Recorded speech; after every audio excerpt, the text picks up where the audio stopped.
Y la verdad es que en el tiempo que yo llevo trabajando, pues esto ha cambiado mucho, ha dado muchas vueltas. Entonces, por eso a veces ves las guerras, estas entre comillas, entre frameworks, ¿no? ¿Qué mola más? Angular, Vue, React, y lo ves con un poco, o sea, relativo, ¿no?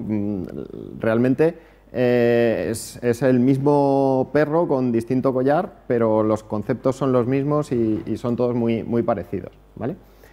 Entonces, por eso, porque son muy parecidos y parece que hay guerras religiosas de esto es lo mejor, este framework tarda un milisegundo menos en renderizar una lista de 1.000.000 de elementos, ese tipo de argumentos, pues bueno, yo decidí el año pasado meterme a fondo, ¿no? Bajarme el código fuente de Vue, de React y de Angular y ver cómo estaban hechos por dentro, ¿no? Y ver realmente esas decisiones que los creadores de cada uno de los frameworks tomaron en un punto fundamental de las librerías, compararlas y entenderlas mejor, ¿vale? La charla es bastante técnica. Yo tengo que decir que yo he aprendido un montón preparando esta charla. Eso, cualquiera que salga a decir charlas os podrá decir lo mismo, que muchas cosas se aprenden a fondo cuando te estás preparando una charla para contárselo a los demás. Porque tú crees que lo entiendes, pero cuando te empiezas a preparar la charla te empiezan a salir dudas, empiezas a tirar del hilo y realmente se aprende mucho más ahí. Es bastante, como decía, bastante técnica. Son las 3:30, bueno, ya las 4 menos 10 de la tarde. Espero que no se me duerma ninguno por el camino. Voy a tratar de darle aquí un poco de energía. ¿Quién soy yo?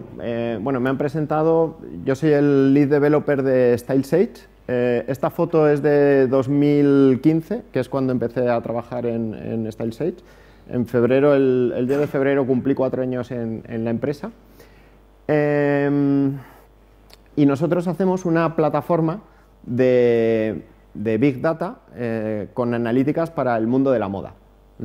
Es una aplicación web que permite a nuestros usuarios pues, conectarse a nuestra base de datos gigante de productos que hay y consultarla, sacar gráficos, informes, etc. Cuando empezamos en 2015, elegimos AngularJS para hacer la aplicación.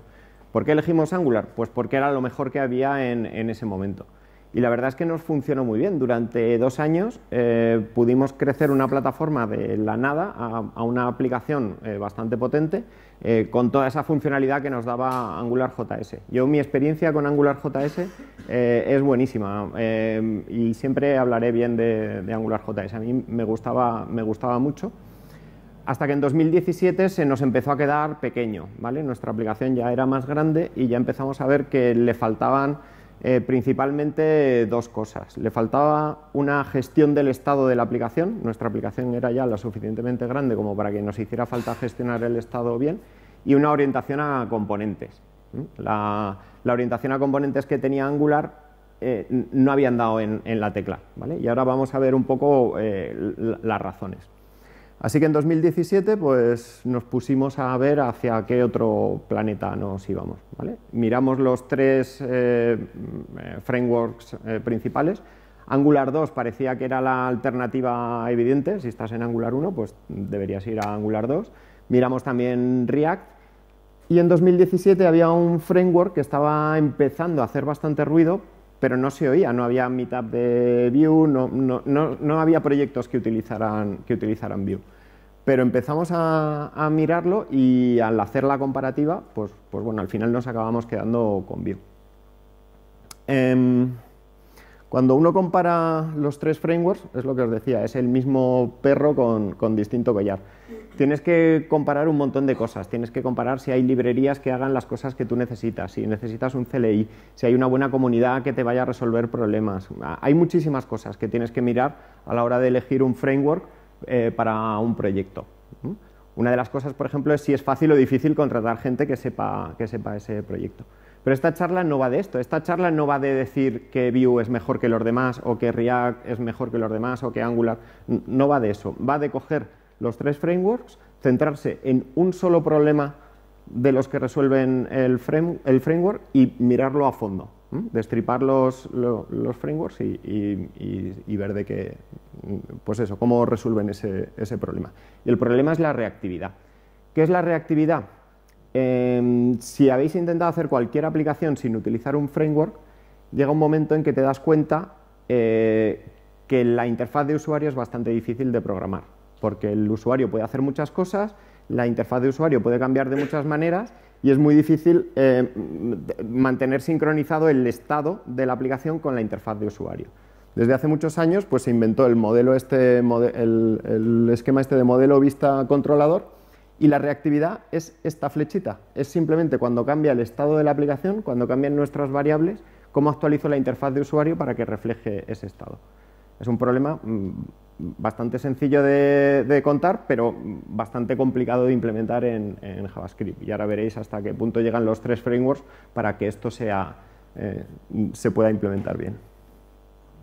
En un navegador, la interfaz de usuario es el DOM. ¿Vale? Lo que se ve, lo que está mostrando el navegador es el DOM. Entonces, y el estado son variables JavaScript. Entonces, el problema de la reactividad es cuando cambian mis variables JavaScript, cómo sabe el framework que han cambiado esas variables y cómo sabe qué parte del DOM tiene que actualizar para que la aplicación siempre esté sincronizada. A mí hay unos tutoriales y unas charlas que me dan mucha rabia. Y son las que son de este tipo, ¿no? Dice, bueno, pues para dibujar un caballo dibujas 2 círculos, dibujas 4 patas, le pones la cara, añades 4 detalles y ya has dibujado un caballo. Dice, no me hagas trampa, ¿no? Si me vas a contar algo que es difícil, cuéntamelo bien, entra y cuéntame estos detalles. Aquí es donde realmente está la diferencia entre dibujar un caballo o dibujar un monigote de un caballo. Entonces, un poco para poder contar bien esta parte de reactividad, me vais a permitir que haga un pequeño paréntesis para contar ciertos fundamentos de JavaScript, que bueno, creo que la mayoría ya los conocéis, pero así le damos un repaso y bueno, y luego veréis que son necesarios para comprender el resto de la reactividad, ¿vale? El primer concepto que me gustaría ver es cómo son las variables en JavaScript. En JavaScript hay 2 tipos de variables, unas variables que son valores y otras variables que son referencias a objetos y a arrays.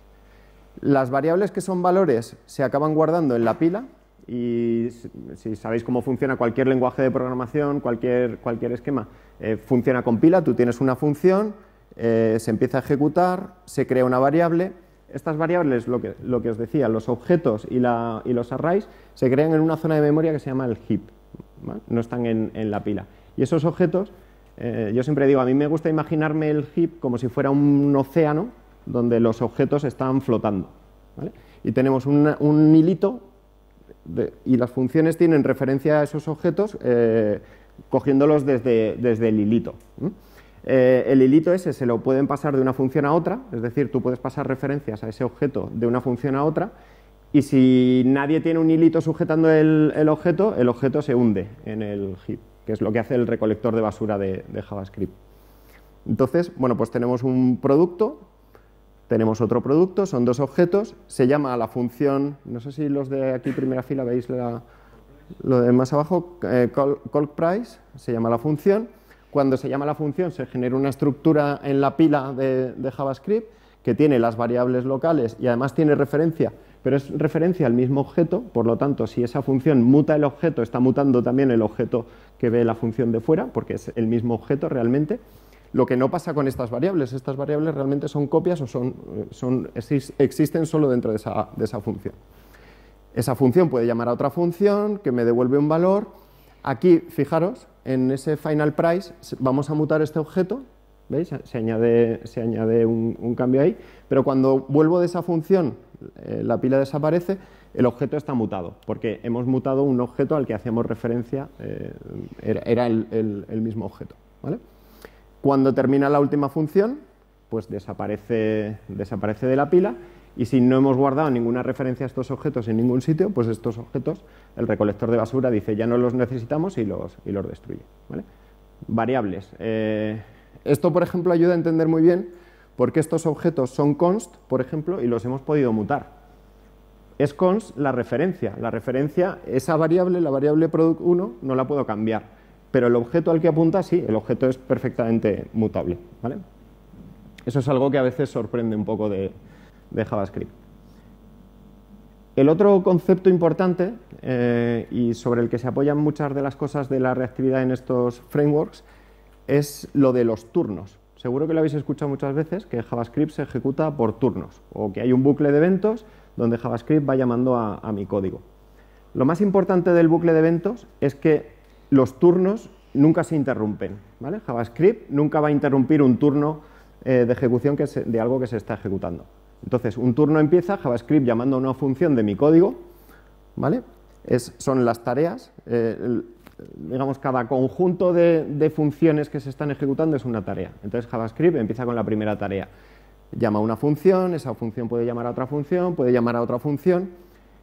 Imaginemos que aquí el usuario pulsa una tecla mientras está ejecutando nuestro código. Y tenemos un event listener para la pulsación de la tecla, o el ratón, ¿no? Un clic de ratón. JavaScript no va a interrumpir esta tarea que se está ejecutando, esta pila de llamadas, para llamar al event listener. Lo que hace es, pone en esta cola de tareas, va a poner una tarea para ejecutarse en el futuro para llamar al listener del evento click. Pero esta tarea que se estaba ejecutando, nadie la interrumpe. Eso es muy importante, eso no pasa en otros lenguajes. Yo estoy seguro que mientras se está ejecutando mi código, nadie me va a interrumpir. Entonces sigo ejecutando, termina esa función. Imaginaros también que en una de estas funciones hemos hecho una llamada AJAX al servidor y vuelve el resultado. Es lo mismo, cuando vuelve el resultado nosotros hemos puesto un callback para recoger ese resultado. Pues lo que pasa es que se pone en la cola de tareas, en algún momento en el futuro se llamará a ese callback de que ha vuelto el resultado. Pero mientras tanto JavaScript no nos molesta. Cuando terminan estas funciones, cuando termina la última de las funciones, la pila se queda vacía, esa tarea ya ha terminado y el motor de JavaScript pasa a ejecutar la siguiente tarea. Estos son los turnos de JavaScript y bueno, pues siempre los turnos se ejecutan hasta el final, no se interrumpen, ¿vale? En el segundo turno, perdona, es que me estoy muriendo de sed.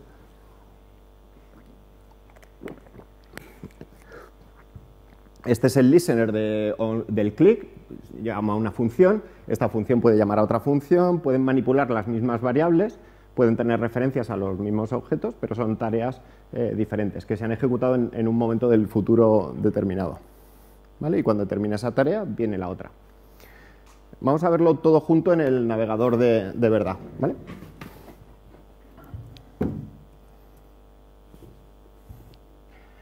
Este es el mismo código que estábamos viendo, ¿vale? Voy a recargar. ¿Se ve bien? Vale, me voy a dejar aquí un poquito más de hueco. ¿Veis? Esta es la pila de llamadas.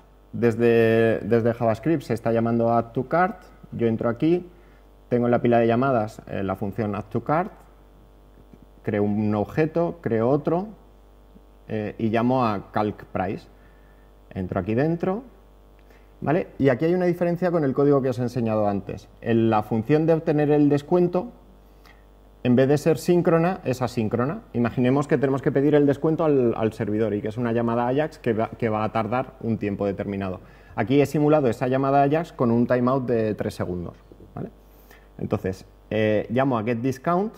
Esto sigue estando dentro de la misma tarea. ¿Veis la pila? Add to cart, call price, set discount. Hago un log. Y aquí este set timeout no va a entrar en este código directamente. Esto es un callback que se va a programar para el futuro. Concretamente 3 segundos después. Se programa el callback, esta función termina, ¿veis? Desaparece de la pila, ya solo hay 2. Esta función termina también, ¿vale? Ya solo hay una, y esta función termina. Para poder ver los productos me guardo una referencia para poderoslos enseñar luego, ¿vale? Me guardo aquí la referencia y puedo ver estos dos productos, por ejemplo,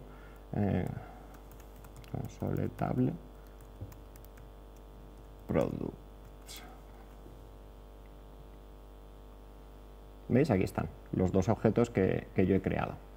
Entonces le voy a dar al play y dentro de 3 segundos se va a disparar ese callback que yo he programado. Va a ser la segunda tarea. Le doy al play, 1, 2 y 3, ¿vale? Y ha terminado el timeout y se para aquí, en este breakpoint que había puesto. Supongamos que es una llamada Ajax que vuelve del servidor y esto es la siguiente tarea. Esto puede llamar a otra función. En este caso estoy llamando a la función cb, que en realidad es esta función, ¿vale? Que le he pasado como parámetro antes en la tarea anterior. Entonces, entro aquí, ¿veis? Se me pone aquí. Y aquí, en esta línea, lo que voy a hacer es mutar el objeto. El objeto ese que he creado en la tarea anterior lo voy a mutar con un valor que me está viniendo del servidor, ¿vale? Si lo imprimo así, todavía no está mutado. Si ejecuto la siguiente línea, ¿vale? Veis que tiene un nuevo valor, final price. Pues esto es todo junto. Esto es los conceptos más importantes de JavaScript en un ejemplo de 10 líneas de código. Se termina esto y ya está, y desaparece la pila y se queda vacía. Vale, pues con esto ya estamos listos para zambullirnos en los 3 frameworks y empezando por AngularJS. ¿Quiénes de vosotros habéis trabajado con AngularJS? Vale, o sea, habéis sufrido o habéis disfrutado de este framework. Y ya por curiosidad, con React, ¿vale? También unos cuantos. ¿Y con Vue? Ah, bien, bien. No es que yo tenga ningún favorito de los 3, ¿no? En fin. Angular. ¿Cómo funciona Angular? Un concepto muy importante en Angular, para explicarlo en una slide y ponernos en contexto, tiene scopes. Un scope es un objeto JavaScript que está asociado a una parte del DOM, es decir, que tiene las variables que se están mostrando en esa parte del DOM. Entonces tenemos, por ejemplo, esta parte del DOM, pues tenemos un scope que tiene los productos que se están mostrando. Y tiene además los métodos o las funciones que se pueden llamar, por ejemplo, desde los botones. En AngularJS podía tener directivas, que eran lo más parecido que había componentes. Bueno, luego en la 1.5 añadieron los componentes de verdad, pero no eran componentes muy potentes, que tienen, pues, bueno, ese estado parcial de ese trocito del DOM en ese estado. Eso es básicamente Angular. Tú tenías unas plantillas, unas templates, donde podías insertar los valores del scope, de las variables que tienes en el scope. Eso se llamaban bindings, entonces podías tener bindings en la plantilla y podías tener luego watchers explícitos. Es decir, en el scope podías definir un watcher que me estaba mirando si cambiaba esta expresión y hacía algo. Estos bindings que están en la plantilla en realidad son watchers también. Están mirando si cambia la expresión counter y lo que hace es actualizar ese trocito del DOM en ese caso. Entonces se escribían de dos formas, pero internamente la implementación en Angular es lo mismo. Es un watcher que está mirando si cambia la expresión que están observando, counter en los dos casos, y hace algo en caso de que cambie. ¿Qué son los watchers realmente? Si vosotros veis, esto está puesto aquí, pero no para que lo leáis, ahora lo pongo más grande. En el navegador podéis ver el scope de cada trocito del DOM, podéis acceder al scope. Y si veis el scope de ese trozo, hay una de esas variables es watchers. Entonces, en watchers Angular te pone un array con todas las funciones, con todos los bindings y todos los watchers explícitos que tú hayas creado. Y ese watcher es una función que sabe evaluar la expresión y además se acuerda del último valor que tenía esa función, para saber si ha cambiado, porque continuamente está llamando a esas funciones, evaluando lo que ha cambiado y comparándolo con el valor anterior. Si ha cambiado, lo actualiza, y si no ha cambiado, pues no hace nada. Y esto que está en azul es el bucle completo de comprobación de si ha habido cambios o no. Y este bucle tampoco está para que lo leáis, pero lo he puesto así para ver que no es un trozo de código gigante, son unas líneas de código que te las puedes leer en 15-20 minutos y puedes entender lo que está haciendo Angular en 15-20 minutos. ¿Qué es lo que hace Angular? Para cada uno de los scopes que hay en la aplicación esta del comercio electrónico de los artículos de esquí, pues tenemos un scope grande y luego tenemos scopes más chiquititos. Para cada uno de esos, mira todos los watchers que hay, los evalúa. Si el resultado es igual que el anterior, no hace nada, y si es distinto, lo cambia. Con una particularidad, y es que, si os acordáis, hay un tipo de watchers en los que yo tengo un callback y ahí puedo cambiar variables. Entonces Angular no puede estar seguro, una vez que ha evaluado todos los watchers, no puede estar seguro de que no hayas cambiado una variable que también le dependen los watchers. Entonces, cuando hace un recorrido, se va mirando a ver si si ha cambiado algo o no. Y si ha cambiado algo, lo ejecuta todo otra vez y da tantas vueltas como sean necesarias hasta que no ha cambiado nada, hasta que se estabiliza todo. Es mucho trabajo, ¿vale? Y eso es un poco lo que nos pasa a todos. Dice, pero esto puede funcionar, realmente estamos evaluando todos los watchers todas las veces, cada vez que cambia una sola cosa. Pues sí, funciona y funciona bastante bien y fue un cambio revolucionario con respecto a actualizar las cositas de una en una con jQuery, ¿vale? Que era lo que había antes. ¿Cuándo se dispara todo este ciclo? Se dispara al final de cada turno. Nuestro código al final siempre está dentro de código de Angular y por eso Angular nos obliga a definir los eventos, por ejemplo, con ng-click o con ng lo que sea, porque así nuestro código está envuelto en código de Angular. Entonces, cuando se ejecuta nuestro código, cuando se termina de ejecutar todo nuestro código, es decir, que ya se queda la pila vacía, en ese momento es cuando Angular mira a ver si hemos cambiado algo. Entonces es como, hay un turno nuestro, donde nosotros podemos hacer lo que queramos, cambiar todas las variables, y cuando hemos terminado, entra Angular a mirar si hemos cambiado algo y actualizar la interfaz de usuario. Entonces, esto explica un problema que tenemos muchas veces, y es que utilizamos librerías que no son de Angular, por ejemplo D3, no sé si habéis utilizado D3 con Angular, o una librería externa que genera eventos, y las cosas que pasan en los listeners de eventos de esas librerías, Angular no se entera. ¿Por qué no se entera? Pues porque no ha tenido la oportunidad de hacer la comprobación de si ha cambiado algo o no. Y por eso hay que llamar a veces al $scope $apply manualmente para decirle, oye, que he cambiado cosas, mira a ver lo que tienes que hacer. Vamos a verlo. ¿Vale? Esto es Angular. Esta es la aplicación que os decía. Entonces, yo lo que he hecho ha sido poner una traza para que salga un mensaje en consola cada vez que se evalúa un watcher de esta aplicación. Entonces, a ver, lo voy a hacer un poquito así, más para arriba. Jope. ¿Vale? Entonces, si yo recargo, fijaros, se han evaluado unos cuantos watchers solo para pintar esto. Y muchos de ellos, si los miráramos, están repetidos. Están repetidos porque ha tenido que dar varias vueltas hasta que se ha estabilizado toda la aplicación. ¿Vale? Borro aquí los mensajes.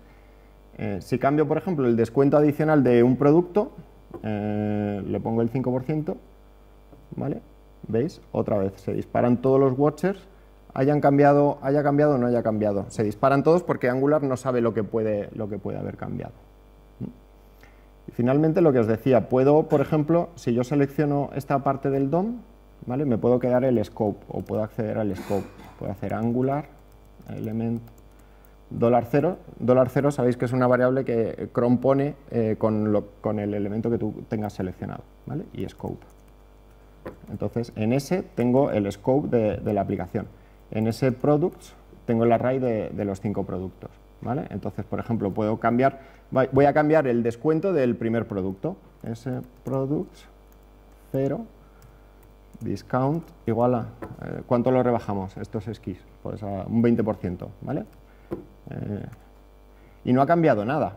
¿Por qué? Porque lo he hecho por fuera de Angular. Angular no sabe que tiene que mirar las diferencias. Entonces puedo hacer ese $apply, ¿vale? Y ya Angular sabe que eso, mira a ver, se da cuenta que eso ha cambiado y me actualiza ese 20% y me actualiza el precio que estaba mostrando, ¿vale? Pues esto es cómo funciona Angular. ¿Qué problemas tenía, o uno de los principales problemas que tenía Angular es este del doble binding, ¿vale? El doble binding es, por ejemplo, una variable que si yo cambio la variable se actualiza el DOM, pero si yo la cambio en el DOM se actualiza la variable también. Eso es súper útil para un input de un formulario, ¿vale? Yo cambio la variable y se me cambia en el input, y yo puedo cambiar en el input y quiero que se me cambie la variable. Está bien para los input, pero se vinieron arriba y añadieron el doble binding también a las directivas propias. Y eso llevaba a, por ejemplo, yo podía tener una directiva y se podían actualizar las mismas variables desde dentro de la directiva y desde fuera. Y eso llevaba a un berenjenal de actualizaciones que bastante complicado, ¿vale? Yo creo que por eso falló un poco el modelo de orientación a componentes de Angular 1, falló por culpa de esto del doble binding, porque hacer componentes basados en directivas era bastante complicado. Tú podías depender de variables de fuera, pero de pronto te empezaban a cambiar las variables, empezaban a disparar ciclos de comprobación de cambios y era bastante difícil seguirle el flujo a esos cambios. Y por eso la reacción a Angular fue React, que dijo, no, el flujo de datos es una sola dirección. Los datos van hacia abajo y hacia arriba suben los eventos, ¿vale? Fue reacción a digamos, esta debilidad que se vio con el tiempo al trabajar con Angular. ¿Cómo podemos ayudar a Angular? Pues bueno, como sabemos que Angular comprueba todos los watchers todas las veces, pues lo que hay que hacer es poner pocos, ¿vale? Eso es fácil, pero la aplicación al final tiene lo que tiene. Un truco que es muy bueno es esto, utilizar el bind once, ¿vale? Que es con los dos puntitos. Hay datos que son dinámicos porque, por ejemplo, los esquís y las botas y tal, es la misma directiva para mostrar varios, pero una vez que está puesto no van a cambiar. Es decir, mis esquís Salomón no van a cambiar de marca, a lo mejor va a cambiar el precio, el descuento. Entonces, esos valores que son dinámicos pero que solo se ponen al principio, pues los puedes poner con dos puntos y entonces Angular te evalúa el watcher una vez y luego lo quita de la lista de watchers a evaluar, ¿vale? Hay muchas formas. En mi opinión, los problemas de AngularJS, pues bueno, es la falta de orientación a componentes, un poco por lo que he explicado, y la falta de un mecanismo de gestión de estado al estilo de React o Vue que luego vamos a ver. Y para mí el problema más importante de Angular 1 es Angular 2, ¿vale? Porque sacaron Angular 2 y entonces se cortó la posible evolución de un framework que en principio era bastante bueno. A lo mejor podían haber simplemente arreglado estos problemas y haber evolucionado el framework. Pero bueno, luego veremos, se vinieron arriba, lo complicaron bastante y entonces, pues no sé, si estabas en Angular 1, no podías esperar que mejoraran las cosas. Te decían, pues tienes que pasarte a Angular 2. Pues mira, lo siento, pero no, ¿vale? Así que hasta luego, Angular.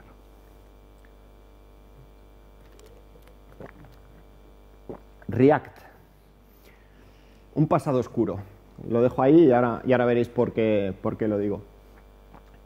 Una slide explicando qué es React. React es una función que convierte datos en elementos del DOM.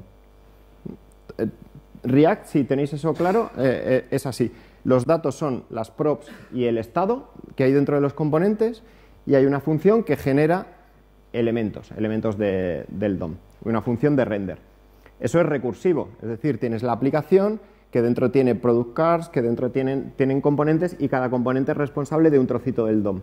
Pero el principio es el mismo, cada componente tiene unos datos y esos datos generan un trocito del DOM. El origen de React es PHP. Y diréis, ¿PHP? Sabéis que React viene de Facebook y Facebook está hecho en PHP. Y las primeras versiones de Facebook son de cuando en Internet no había Ajax. Entonces se generaba todo en el servidor. Tú tenías el estado en el servidor, se renderizaba PHP, generaba HTML, iba al cliente, tú hacías clic en un botoncito y te volvía a generar otra página entera. Dentro de Facebook tenían una librería para PHP que se llama XHP que les servía para generar fragmentos de HTML de una forma cómoda. de una forma cómoda y segura, porque tenía también comprobaciones para evitar inyección de código malicioso en los nombres de usuario, en las variables de usuario. Un ingeniero de Facebook le pidió permiso a sus jefes para portar esa librería de PHP a JavaScript. ¿Y por qué? Pues porque poco a poco se fue inventando Ajax y las páginas de Facebook eran cada vez más dinámicas y cada vez escribían menos código en PHP y más código en JavaScript para actualizar las páginas. Le dieron 6 meses y en 6 meses pues hizo la primera versión de React, básicamente. Si tú tienes que portar esta librería, que es, coges unos datos y lo que quieres es generar HTML, ¿vale? Ese es el origen de JSX. Lo primero que tienes que hacer es pasar el código PHP a JavaScript. Eso no es muy difícil y no es muy problemático, ¿vale? Ese fue el menor de los problemas. El mayor de los problemas fue que eso hay que convertirlo de algo que se ejecuta en el servidor a algo que se ejecuta en el cliente. En el servidor pasa una cosa, en el servidor pasa que los datos no cambian. Tú tienes los datos, generas una página y la página la mandas al cliente. Si cambian las cosas, lo que haces es generar otra página, ¿vale? Entonces no hay esa reactividad. Por eso se llama React, porque además de añadirle el código de generar HTML, le tuvieron que añadir la parte de reactividad, de cuando cambian los datos, volver a renderizar. La primera aproximación de React era como los videojuegos. Si sabéis cómo funciona un videojuego, tienes una estructura de datos con dónde están mis personajes, las balas, cada nube de humo, las coordenadas, y ese mundo se va actualizando 60 veces por segundo. Y el motor gráfico pinta todo el mundo 60 veces por segundo. Lo pinta de cero cada vez. Entonces alguien dijo, joder, ¿somos capaces de pintar videojuegos a 60 frames por segundo con millones de polígonos y no vamos a ser capaces de repintar una interfaz de usuario que son 4 cuadritos y tal? ¿Vale? El problema es que el navegador no es una tarjeta gráfica. No sabe pintar el mundo tan rápido como una tarjeta gráfica sabe pintar en los videojuegos. ¿Y eso por qué es? Porque el DOM no está optimizado para pintar cosas muy rápido, está optimizado para gestionar un árbol de nodos y remaquetarlo cada vez que tú cambias un nodo. Entonces, si tú estás cambiando nodos al navegador le obligas a hacer mucho trabajo, le obligas a evaluar el CSS otra vez, le obligas a calcular los tamaños de todo otra vez, le obligas a remaquetar todo. Y sobre todo también porque el DOM guarda estado. Por ejemplo, la página está en un punto de scroll determinado, o hay un control que tiene el foco, o hay cosas escritas en los controles. Si yo todas las veces vacío el DOM y lo vuelvo a poner, ese estado temporal que tiene el DOM se pierde, ¿vale? Entonces, por eso se tuvieron que inventar el Virtual DOM. El Virtual DOM es una estructura de datos intermedia que está entre el render de React y el DOM. Entonces, los componentes de React no se renderizan directamente al DOM, se renderizan a un Virtual DOM. ¿Qué es un Virtual DOM? Es una estructura de datos así, son objetos muy sencillos que representan los elementos que tendría el DOM para pintar ese componente. Pero no es el DOM, son objetos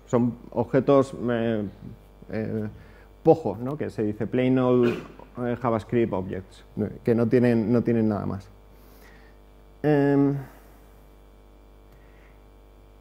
Cada componente genera un Virtual DOM, que es decir, es los nodos que tendría que haber en el DOM, y hay un algoritmo que mira a ver cuál es el DOM actual o cuál es el Virtual DOM que se generó en la vuelta anterior, calcula las diferencias y solo actualiza el DOM lo que ha cambiado.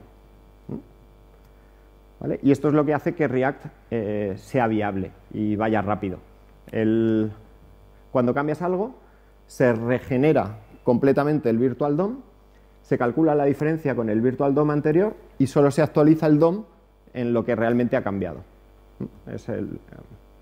Así es como funciona React.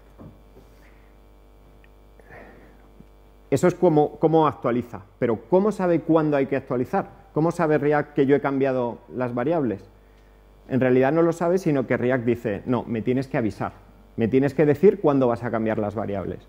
Y por eso todos los cambios de estado en React se hacen dentro de setState. porque React dice, vale, en setState es el único sitio donde se pueden cambiar las variables de estado. Si vosotros intentáis cambiar el estado fuera de un setState, la interfaz no se actualiza. ¿Por qué? Porque React no se ha enterado de que eso ha cambiado.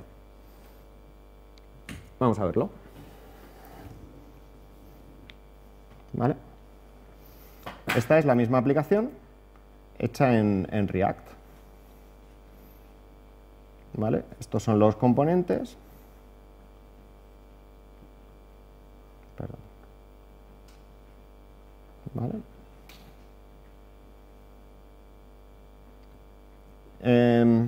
Lo mismo. ¿Veis aquí? He puesto cada vez que se renderiza un componente, cada vez que se renderiza un trocito del DOM, he puesto una traza. Entonces, bueno, pues al principio se han renderizado todos y luego si cambio el descuento, pues también se renderizan todos los componentes. Eso no quiere decir que se estén cambiando todos los elementos del DOM, se están renderizando ese virtual DOM intermedio, ¿vale? Y lo mismo, por ejemplo, tengo aquí la aplicación que tiene un descuento adicional aquí, ¿vale? Entonces, por ejemplo, si yo cambio el estado así directamente a lo bestia, igual a, por ejemplo, vamos a hacer un 50% de descuento, no cambia porque React no se ha enterado, no he podido, no tengo, digamos, no lo he hecho siguiendo el camino correcto. Lo tendría que hacer haciendo R set state additional discount 0,5. Así sí, ¿veis? Así me lo ha cambiado aquí y me ha cambiado todos los componentes que dependían de React. ¿Vale? Pues así funciona React.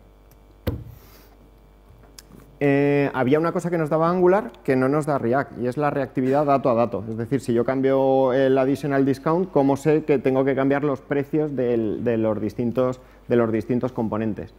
React toma una posición que, bueno, está bien, es decir, eso no es mi problema. Mi único problema es sincronizar el modelo y la vista, y sincronizar el modelo con el modelo es tu problema y búscate la vida. Lo que pasa es que la comunidad de React ha generado muchísimas soluciones, por ejemplo Redux, que es de las más populares, para tener esa reactividad de dato a dato, es decir, un dato que tengo en un componente me tiene que actualizar datos que tengo en otros componentes. ¿Cómo puedo ayudar a React? Pues bueno, no todo tiene que ir en el estado, solo debe ir en el estado las cosas que se ven en la interfaz de usuario. Luego hay muchas variables internas a lo mejor que no necesito tener en el estado. Y muchas veces tendemos a poner todo en el estado porque es lo habitual, ¿vale? O luego implementar este should update component, donde yo tomo la responsabilidad de decirle a React si un componente depende o no depende, es decir, si cambia un valor, puedo mirar a ver si eso me va a cambiar el componente o no. Pero bueno, ya le estoy quitando un poco, estoy optimizando porque a lo mejor hago menos repintados, pero estoy tomando una responsabilidad que a lo mejor pues no debería estar tomando yo.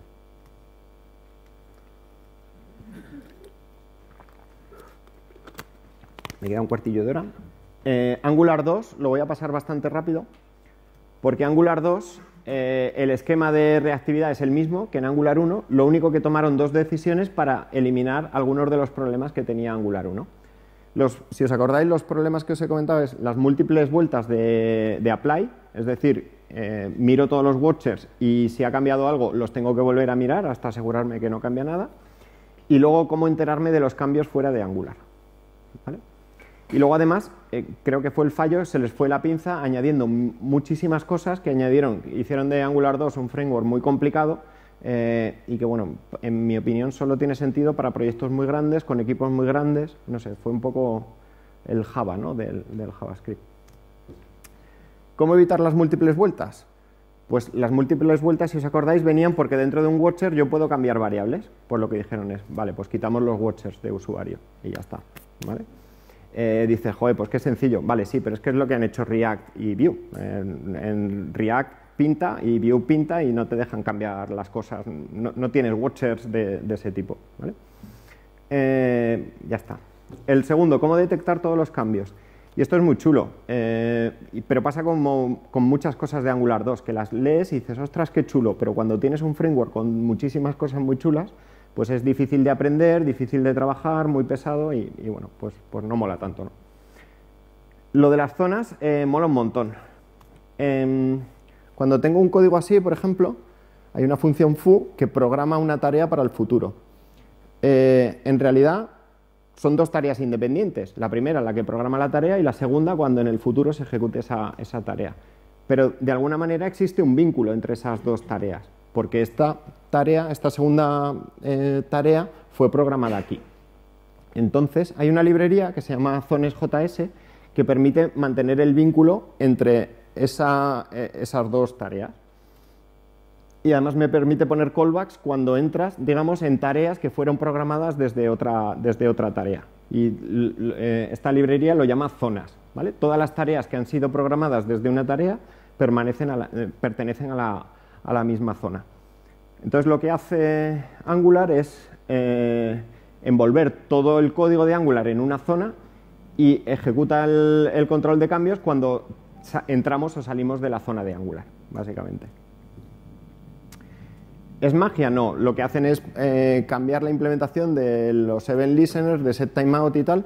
Entonces, bueno, pues ya no necesitamos utilizar $interval o $timeout como necesitábamos utilizar en Angular 1. ¿Vale? Básicamente es eso. La reactividad dato a dato en Angular 2 pues se hace con RxJS, que también es una idea muy buena, es muy chula, pero es muy complicada. Entonces, por ejemplo, cosas que normalmente se resuelven con promesas y ya muchas veces tenemos problemas para entender las promesas y cómo funcionan, pues ahora no son promesas sino son observables. Que sí, que es una idea desde el punto de vista de ingeniería muy bonita, pero bueno, que no me quites las promesas, ¿no? ¿Cómo ayudar a Angular? Bueno, pues sabiendo cómo funciona, pues hay formas de que una aplicación de Angular sea más rápida. Y vengo al que me gusta a mí, ¿no? A Vue. El front vuelve a ser divertido y está de moda, Vue. Y ahora vais a ver por qué me gusta, ¿no? Me gustaba ya, quiero decir, nosotros tomamos la decisión de usar Vue antes de entrar a fondo aquí, pero después de entrar a fondo, no sé, pues al final uno se convence, ¿no? Que, joder, qué listos fuimos. Vue.js en una slide, para mi gusto, o lo que tenía, es que mantuvo las cosas buenas de Angular. Entonces, por ejemplo, la sintaxis de las templates es muy parecida, es muy natural. Puede hacer bindings de atributos con los dos puntitos y bindings de eventos. Entonces la plantilla te queda súper limpia y muy clara y te queda todo muy juntito y muy organizado. Y a mí con lo que me convenció Vue fue con esto, con los single file components. Lo de tener en un mismo sitio el HTML, el estilo y la lógica de un componente, para mí ha cambiado mi forma de trabajar. Yo estoy encantado. Entonces, las templates, o sea, en un componente tiene las templates, la lógica y los estilos. Y una cosa muy importante, ¿cómo funciona Vue? Vue lo que hace es la template compilarla a una función render. Es decir, ese trocito de HTML genera una función render que es la que tú escribirías en React, ¿vale? Si tú estás en React y escribes una función render, pues la función render que genera Vue es exactamente la misma, pero te la genera automáticamente a partir de la template que tú escribes en HTML. De hecho, se pueden escribir, si quieres, puedes escribir la función render y no poner la plantilla, ¿vale? Y de hecho, si todavía estás más loco, la puedes escribir en JSX, que no sé para qué querrías hacerlo, pero puedes escribir la función render en JSX. Y desde aquí hasta el final es exactamente igual que React, ¿vale? La función render genera un virtual DOM y de hecho la implementación del virtual DOM que tiene Vue y React es la misma. Es el mismo algoritmo, es la misma librería y funciona de aquí para abajo, funciona exactamente igual. Entonces yo por eso muchas veces veo comparativas de rendimiento entre React y Vue, no sé qué, digo, ¿qué estáis comparando? Si es que es lo mismo, es el motor de abajo es el mismo, ¿vale? Lo único que la otra diapositiva la he pintado en azul y esta la he pintado en verde porque es Vue, pero es la misma diapositiva. La gracia de Vue, o donde me gusta a mí, es de ahí hacia arriba, es cuándo se llama a la función render de cada componente, ¿vale? Y aquí es donde realmente me gusta.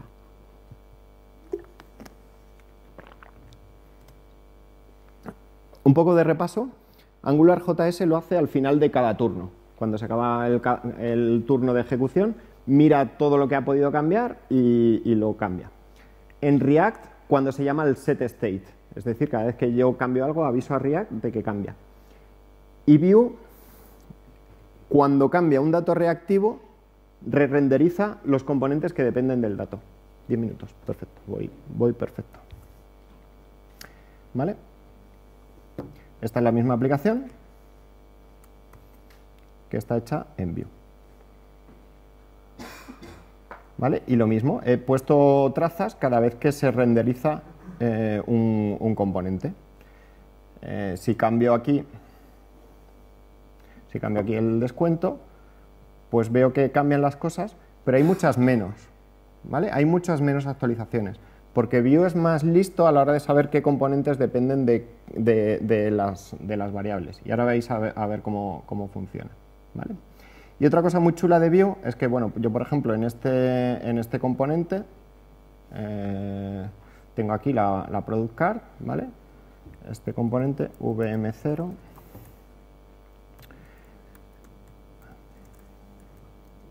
Tengo el producto, ¿vale? Puedo ver el producto y le puedo cambiar el descuento, por ejemplo.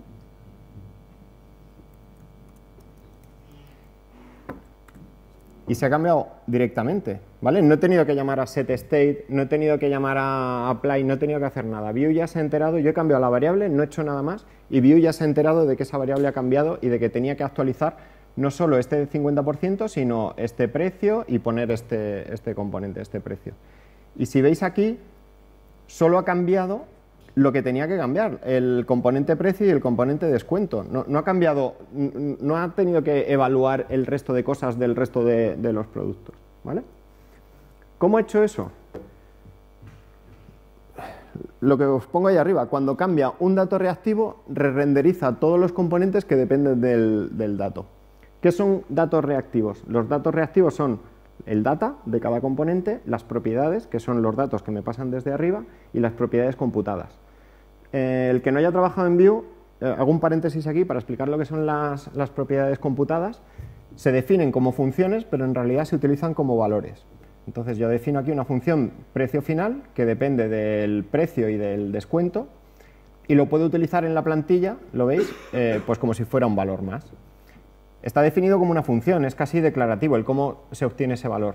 La gracia es que Vue solo llama a la función cuando le hace falta y se acuerda del valor. Es decir, si yo este componente lo pinto 17 veces pero no han cambiado ninguno de los valores de los que depende, Vue no va a estar recalculando esta función, se va a guardar el resultado. Que en esta función da igual, pero cuando el resultado es una lista de 10.000 elementos ordenados y filtrados por algo, sí es importante que no se esté recalculando continuamente, ¿vale? Y luego además lo chulo es que las propiedades computadas se pueden utilizar desde otras propiedades computadas y lo que os digo, se usan como si fueran valores. Entonces Vue se encarga de llamar a la función cuando hace falta. Cierro ese paréntesis. ¿Cómo sabe Vue que algo cambia? Pues lo que hace es utilizar los getters y setters, que es una capacidad que se añadió en JavaScript en ES5. No es ni siquiera ES6, lo soportan ya todos los navegadores de forma nativa, ¿vale? Puedo definir un objeto igual, un valor, le voy a poner una rayita porque es privado y le voy a poner, por ejemplo, 56. Y defino un getV, que es el getter de este valor, ¿vale? Como los que hayáis programado en Java sabéis lo que son los getters y los setters. Console log getting v, ¿vale? Return this v, ¿vale? Y lo mismo puedo hacer un set v new value console log setting v, donde hago this v igual a new. ¿Vale? Y lo chulo es que este objeto yo puedo hacer OV y me devuelve el valor, No sé si lo estáis viendo los... ¿Sí? Y puedo asignarlo o v igual a 13. Ah, lo he cagado. ¿Qué he hecho? New value... Ah, vale. Qué difícil es el live coding. ¿Vale? Otra vez la he cagado, ¿no? Me tiene manía. Así. Vale. Escribiendo v o punto v. Os estaba probando a ver si estáis atentos. Bueno, pues lo que hace Vue es todos los datos reactivos, los datos que están en data y las props, los envuelve con getters y setters, ¿vale? Y esta es la implementación del getter y setter de Vue que hace. También es código que se lee, tiene casos especiales, pero en realidad es muy sencillo. En realidad, el set, que es este de la izquierda, mira a ver si es igual que el valor que ya tenía, y si es igual, vuelve directamente sin hacer nada más, y si no es igual, lo asigna, ¿vale? O sea, se lo queda, y esto es lo importante. Lo que hace es notificar a quien dependa de mí de que yo he cambiado, ¿vale? Y este es el get. El get, pues lo que coge al final es devolver el valor, perfecto, pero eso es lo interesante. Lo interesante es que cada vez que haces un get de un valor, cuando tú, por ejemplo, estás evaluando un componente, Vue se apunta, estoy evaluando este componente. Durante el render de ese componente se tocan muchas propiedades para ponerlas en la interfaz. Pues en esos get estamos añadiendo a la lista de dependencias de ese componente este valor, ¿vale? Entonces, la próxima vez que este valor cambie, Vue ya sabe qué componentes han necesitado este valor cuando se estaban renderizando. Qué componentes o qué propiedades computadas. Y de esa forma Vue construye automáticamente, sin que le digamos nada, un árbol interno de dependencias que permite, cuando cambie un valor, avisar solo a los componentes que dependían de ese valor, ¿vale? Esta es la parte más chula de Vue. Y este gráfico que está en la documentación, la primera vez que lo ves, no lo entiendes muy bien, pero cuando ya ves estos getters y setters, tiene todo el sentido del mundo. Cuando estoy renderizando un componente, se tocan los datos con el getter se apunta en la lista de dependencias de ese componente que dependía de ese dato, y la próxima vez que llame al setter de ese dato, voy a mirar esa lista de dependencias para actualizar solo ese componente, ese o los 7 componentes que dependan del dato, porque están en la lista de dependencias, ¿vale? Esta es la magia que a mí me conquistó, y espero, bueno, que os haya... Que os conquiste a vosotros también. Si no habéis probado Vue, os animo a probarlo. ¿Cómo ayudar a Vue? Pues no necesita mucha ayuda, porque es bastante listo. Pero hay una cosa que sí es importante, y es que, por ejemplo, en React te basas mucho en sustituir objetos. Hay un objeto, cambia solo un campo, pero tiro el objeto entero y creo un objeto nuevo. Eso en Vue lo puedes hacer también, pero en realidad entonces no estás aprovechando toda esa seguimiento de dependencias que hace Vue de las mutaciones. Vue se basa en detectar las mutaciones de objetos. Pues hagamos mutaciones de objetos, ¿vale? Entonces, resumiendo, los 3 frameworks son putas maravillas de la tecnología. Cuando tú ves lo que hay ahí, dices, joder, pues mola, que yo cambie una variable y se actualice la interfaz de usuario. Son muy parecidos. A la hora de elegirlos no hay que mirar solo esto, hay que mirar un mogollón de cosas, pero bueno, esto es algo que hay que mirar. ¿Para qué sirve habernos metido en harina tan a fondo? Pues bueno, es un factor más para elegir el framework, para usarlos mejor. Es decir, si sabes cómo funcionan por dentro, sabes lo que le va a costar trabajo y con lo que va a trabajar naturalmente el framework. Y a nosotros, por ejemplo, nos ha servido para migrar de un framework a otro sobre la marcha. Nuestra aplicación estaba hecha en AngularJS y fuimos quitando trocitos y poniéndolos en Vue. Pero claro, esos trocitos tienen un estado compartido. Hay variables que se ven tanto en Angular como en Vue y los puedes cambiar en un sitio y se tienen que actualizar en el otro, ¿vale? Entonces, bueno, pues con esto que os he contado ya sabéis hacerlo, ¿no? Sabéis cómo detectar un cambio en un framework, cómo cambiar la variable para que se entere el otro framework, ¿vale? Y al final conseguir que las dos aplicaciones o una aplicación funcione de cara al usuario sin que se note que son dos frameworks distintos, ¿no? Pues muchas gracias.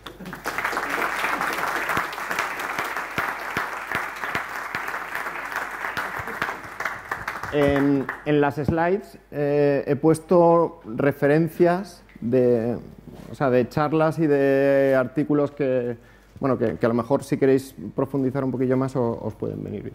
No sé si hay tiempo de preguntas. Para alguna cortita, sí. Si alguno quiere. Perdón.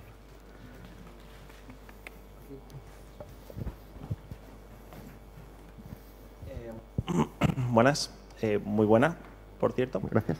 Y tenía curiosidad sobre el tema de las zonas de detección de cambios que has dicho de Angular. Porque ha habido varias situaciones en las que me he cruzado con esos casos en los cuales hay que forzar una actualización manual. Decirle, actualízate o detecta cambios. Querría saber cómo se puede solventar esa clase de situaciones, porque por lo que veo te has pegado alguna vez con eso. ¿Estamos hablando de Angular 1 o Angular 2? 2 o más, sí. Vale. Nosotros nos pegamos mucho con Angular 1 y teníamos muy claro en qué situaciones programábamos eventos desde fuera y teníamos que llamar a $apply. En Angular 2 yo lo que sé es que si tú generas o todos los event listeners que generas desde dentro de código de Angular deberían estar dentro de la zona de Angular. Entonces se deberían detectar los cambios que ocurren ahí. Otra cosa es ya cosas que se inician desde fuera de Angular totalmente. Cuando el event listener lo estás poniendo desde código que no está dentro de la zona de Angular. Entonces yo creo que la solución sería tratar de establecer todos los event listeners e iniciar todo desde dentro de código que ya esté dentro de la zona de Angular. Y perdona que he pasado un poco rápido por esa parte de las zonas, pero no quería quedarme sin tiempo al final para la parte de Vue. Muchas gracias. ¿Alguna más? ¿Alguna pregunta más? Pues muchas gracias. Pues nada.